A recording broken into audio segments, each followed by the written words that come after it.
956 kilometers north of Seoul, there is a country where the trains run on coal, the tractors are pulled by oxen, and the entire nation, on a clear night, vanishes from the map of the earth.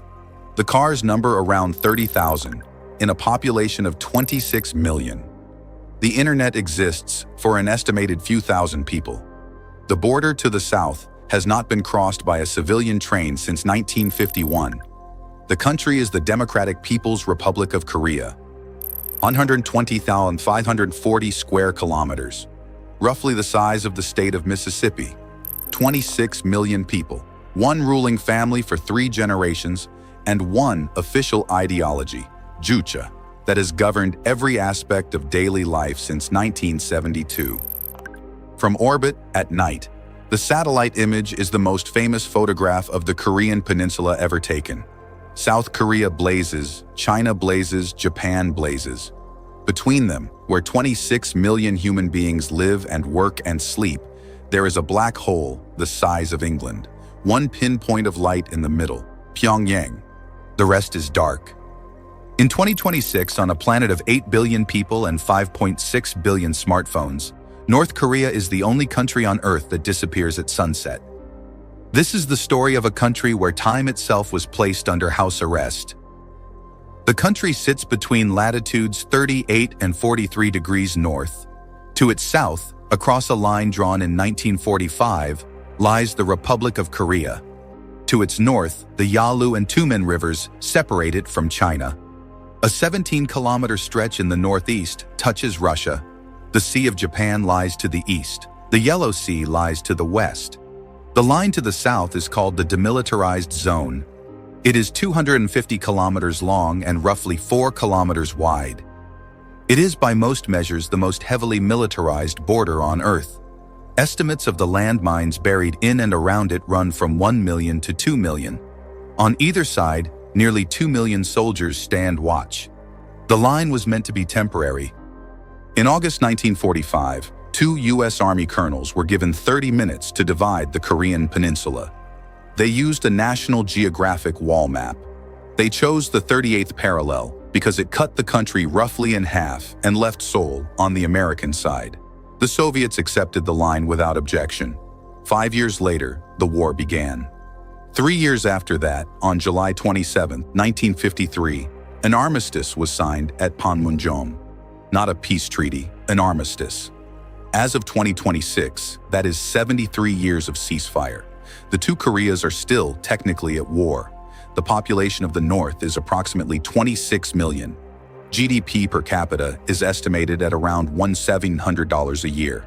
South Korea's is over $35,000. One peninsula, one language, one shared history of 5,000 years. A 20-fold gap in income, drawn along a line a colonel chose in half an hour. The satellite image is not a metaphor, it is a measurement. Electricity consumption produces a fraction of what South Korea generates next door. Across most of the country, outside the capital, power flows for only a few hours a day. In Pyongyang, the lights stay on longer. The Taedong River runs through the city. Along its banks, the Rugyong Hotel rises 330 meters into the sky, 105 stories.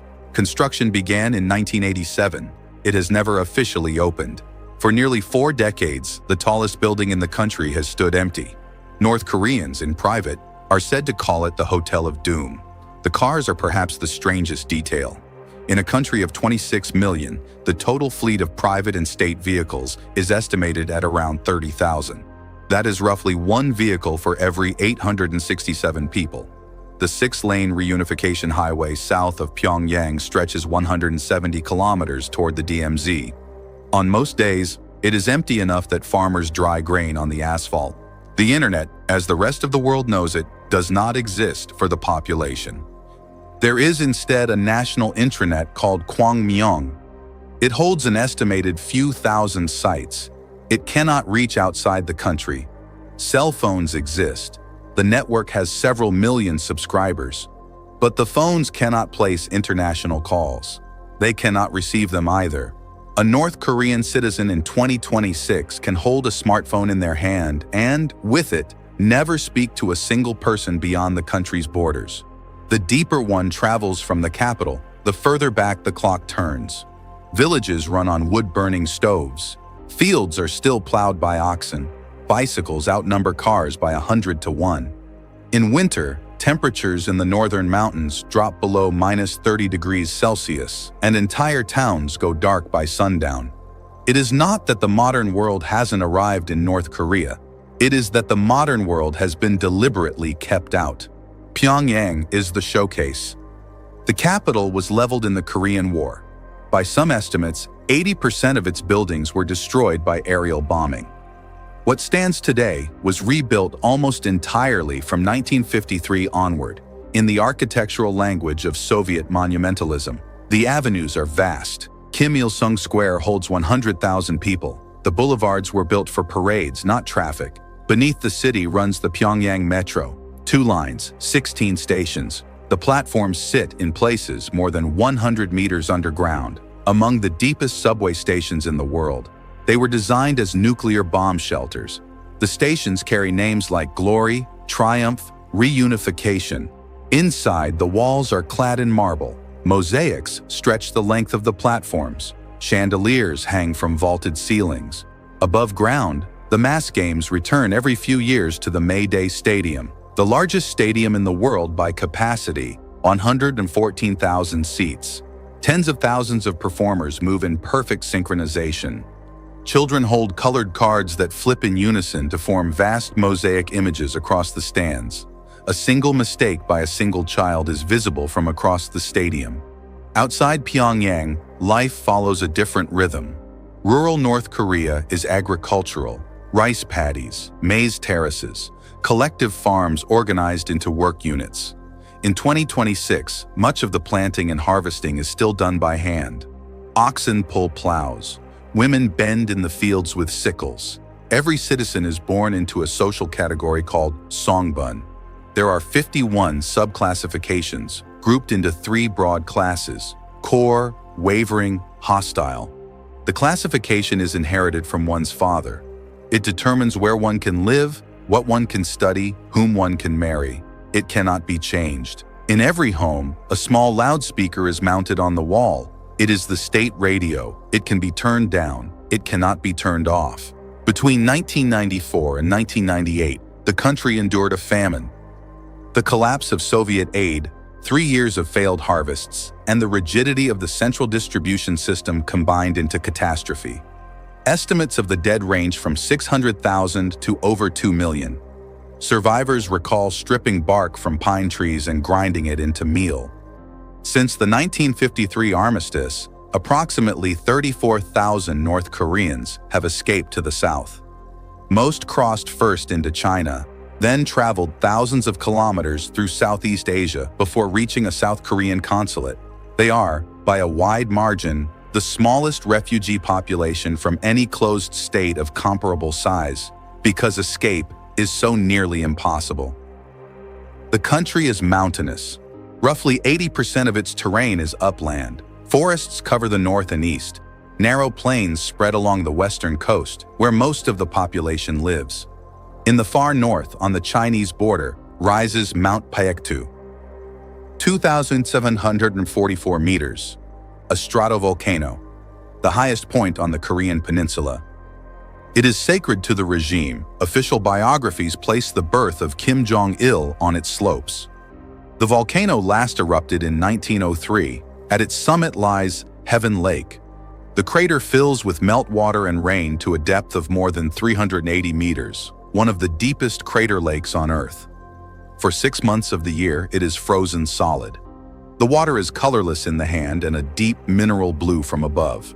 To the south, along the DMZ itself, something unexpected has happened. For 73 years, no human has farmed, built, or hunted inside the 4-kilometer strip. The forest has returned. Asiatic black bears move through it. Red-crowned cranes, among the rarest birds in the world, nest in its wetlands.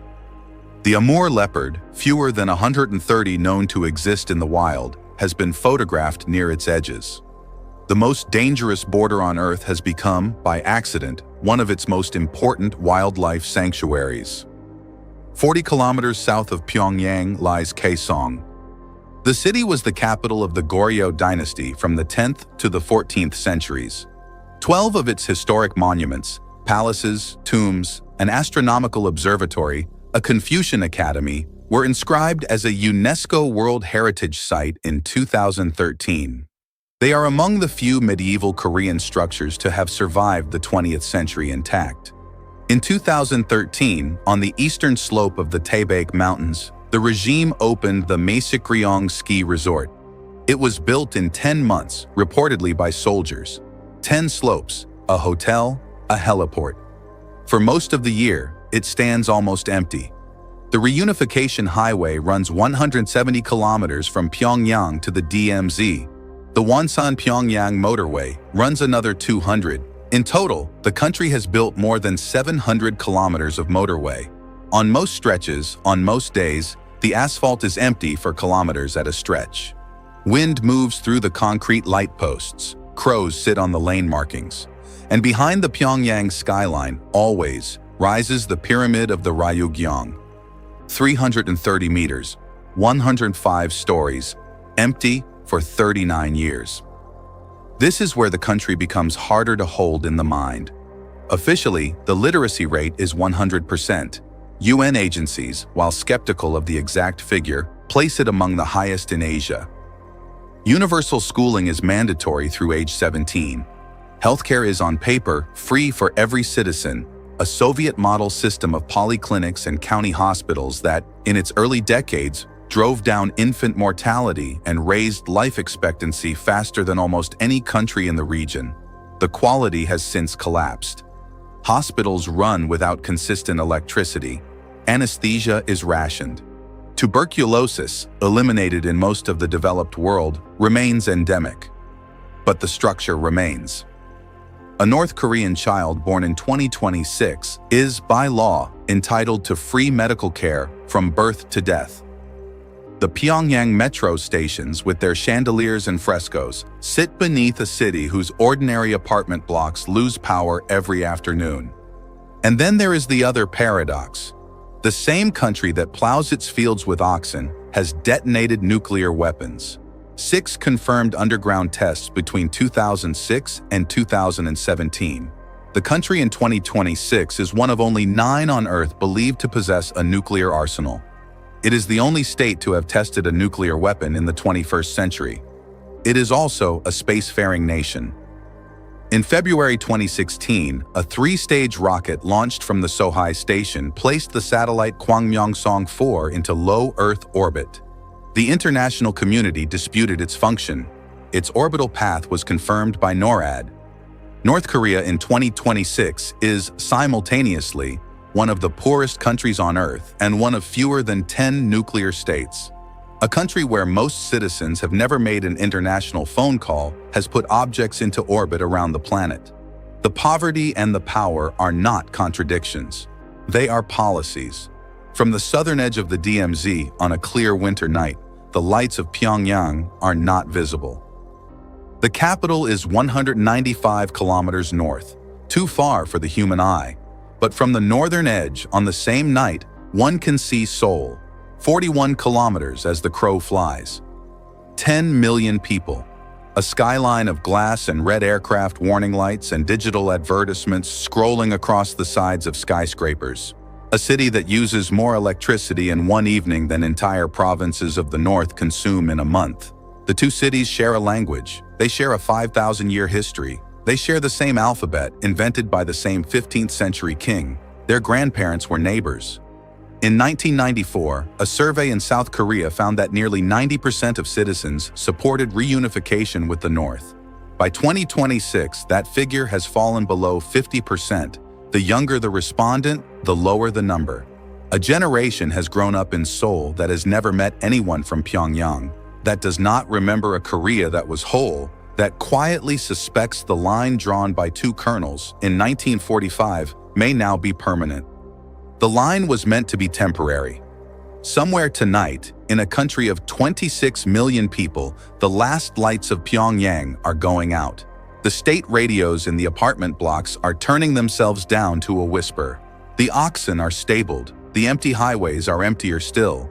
And from the south, only 41 kilometers away, a city of glass and traffic and 10 million cell phones can see the darkness on the horizon. The line between them was meant to be temporary. That was 73 years ago.